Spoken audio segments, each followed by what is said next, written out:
Moi, ok, bon, on vient de terminer de regarder SummerSlam.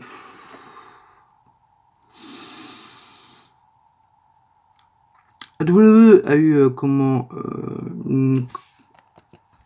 a eu très chaud, vraiment, enfin très chaud.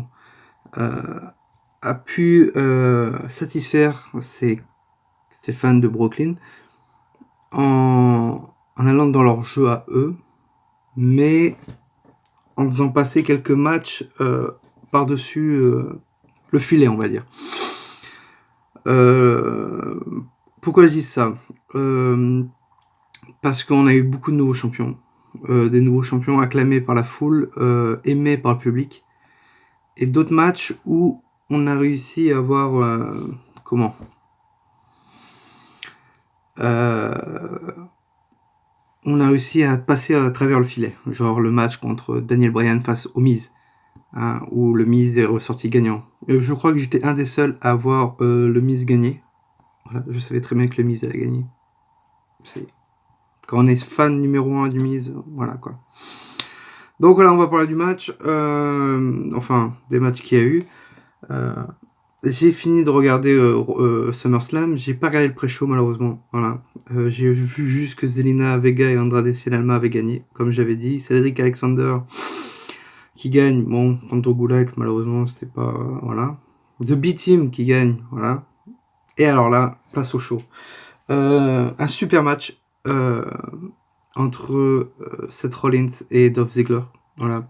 Et je pense que la WWE a sauvé aussi des matchs grâce à leur intensité. Il y a eu énormément d'intensité pendant le match, pendant plusieurs matchs même, qui ont sorti un super match de catch. Voilà, le Seth Rollins contre Dolph Ziggler, c'était un super match de catch.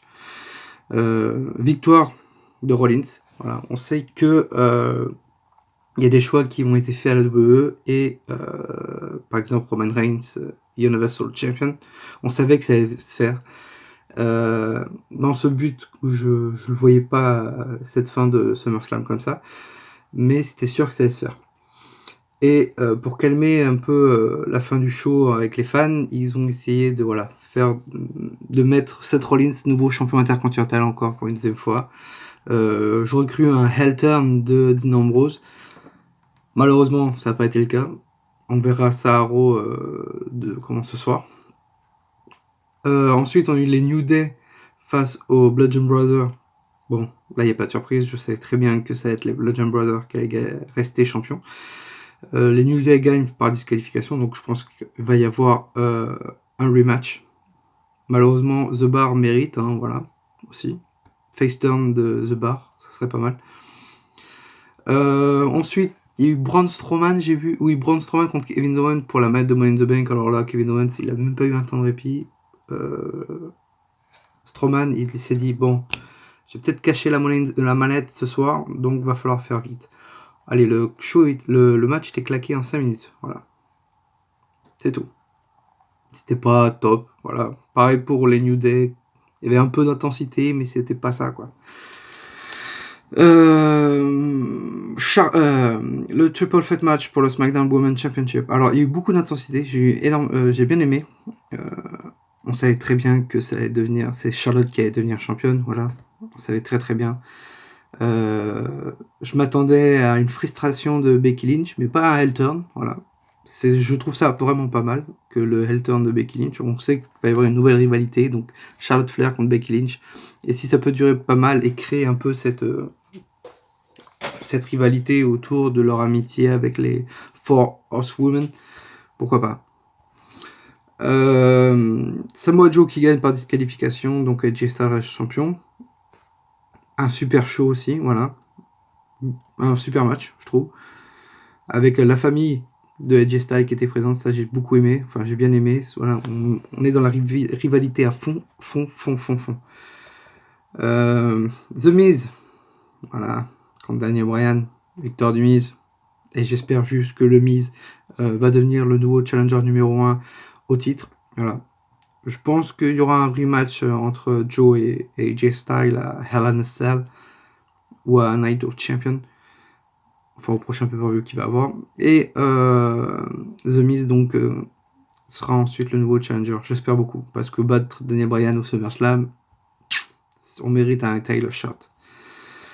On a revu le démon, voilà, le démon de Finn Balor, comment face à Baron Corbin, pardon. Un match, ouais, sans plus, quoi. Voilà, quoi. 90 secondes, fini. Avec un coup de grâce. Voilà, c'était pas... Shusuke Nakamura qui reste United States Champion face à Jeff Hardy. Randy Orton est intervenu pour faire fuir le champion dans les gradins. Et il va vers le ring pour attaquer Jeff Hardy. Malheureusement, il le fait pas. Donc bon, on sait que Randy Orton est à Hell. Maintenant, va falloir faire un triple threat match au prochain pay-per-view entre Orton, Hardy et Nakamura pour le titre, je pense. C'est la plus bonne chose à faire pour mettre fin à cette rivalité. Et j'aurais aimé que Jeff part ensuite en rivalité que avec Randy Orton, c'est tout. Après, on savait très bien que Ronda Rousey allait devenir la nouvelle Raw Women's Championship face à Alexa Bliss. Voilà, on savait très très bien. Bon, après, voilà, il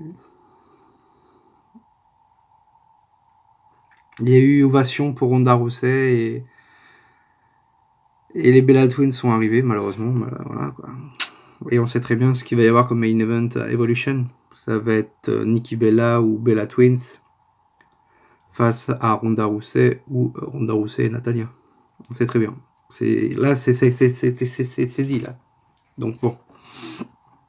Malheureusement, c'est comme ça. Et on a un nouveau Universal Champion.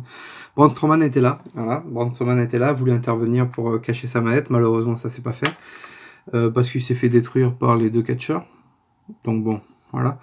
Je ne voyais pas cette fin comme ça. Hein. Je m'attendais vraiment à un heel turn de Reign ou un heel turn, enfin un face turn voire un heel turn de Paul Heyman sur Brock Lesnar. Ou une intervention de Strowman qui cache sa mallette. Mais je ne voyais pas Roman Reigns être Universal Champion comme ça, quoi.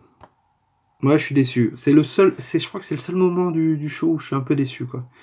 Je m'attendais vraiment à du lourd au main event, parce qu'on savait très bien que le main event, c'est d'être Reign contre Lesnar. Je m'attendais à un truc vraiment surprenant, quoi. Limite, voilà. Moi, je voyais le heel turn. Beaucoup de gens, même des catcheurs, j'ai vu comme quoi Chris Jericho aurait aimé comment booker le show en mettant que voilà, Reigns est beaucoup hué. Tu le fais turn en heel. Voilà, il est soutenu par le public parce qu'il est tellement hué. Et Paul Heyman retourne sa veste. Et c'est Paul Heyman retourne sa veste. Strowman va pour cacher sa mallette. Et Heyman annonce que Strowman est son nouveau client, quoi. Pour ensuite cacher la manette et voilà, quoi. Et devenir donc Universal Champion. Et on aurait pu tourner un petit truc comme ça, quoi. Malheureusement, ça s'est pas fait. Bon, SummerSlam 2018 a été bon sur certains matchs, moins bon sur d'autres. Après, voilà, ça reste un bon show de catch. Hein. Je trouve certes, ça a été moins bon que NXT TakeOver Brooklyn. Hein, que j'ai pas eu le temps de faire la preview. Je m'attendais surtout pas à cette victoire pour Tommaso Ciampa qui est champion malheureusement. Johnny Gargano s'est blessé. On a un nouveau NXT North American Champion Ricochet. Une nouvelle NXT Women's Champion qui est Kairi Sane. Je savais de toute façon que ça allait être elle parce que j'avais vu des news sur elle comme quoi la WWE et Triple H voulaient la faire devenir nouvelle championne. Et The Undisputed Era qui est resté NXT Tag Team Champion, et le match tag team entre Era et The Moustache Mountain est énorme. Énorme. Je vous le conseille d'aller le voir, vraiment. Donc voilà, un SummerSlam bon. Hein, on va revenir sur la WWE et mettre NXT de côté. Un bon... J'ai vu de meilleurs shows de catch, enfin de pay-per-view et des meilleurs SummerSlam. Je m'attendais à plus de surprises quand même pour ce pay-per-view, que ça soit en turn ou en surprise, genre un retour ou voilà quoi. Voilà, ils ont préféré faire des surprises en mettant des nouveaux champions. D'accord, pourquoi pas. Moi, je voyais pas ça comme ça, mais bon, c'est pour anesthésier un peu la bronca des fans. Voilà, 4 nouveaux champions ce soir. Oui, je crois, 4. 1, 2, 3 et 3 et 4. Voilà, 4. Donc bon, voilà, c'est comme ça. Un peu déçu que Andrade Cien Alma et Zelina Vega soient dans le pré-show. J'aurais aimé une victoire de Drew Gulak, voilà. Mais bon, c'est comme ça, hein, la WWE, voilà. Mais bon, on verra ce qui va se passer à Raw, vous inquiétez pas, de toute façon on fera la preview et voilà quoi. Donc SummerSlam, bon show, on va pas dire très bon show grâce à l'intensité des matchs, hein, c'est ça qui sauve un peu le pay-per-view. Mais sinon, voilà quoi, je m'attendais pas plus à ce que ça, quoi. Je m'attendais vraiment à quelques surprises, mais je savais que j'allais être déçu. Je savais que très bien que Reigns ou Strowman allait devenir champion. Je savais que Brock Lesnar n'allait pas rester champion, quoi. Donc voilà. On va se retrouver très vite, vous inquiétez pas, pour la preview enfin le résumé de Commando Raw, qui sera demain. Donc voilà. Sur ce, passez une bonne semaine. Et nous, on se retrouve pour Raw. Et n'oubliez pas, that is undisputed.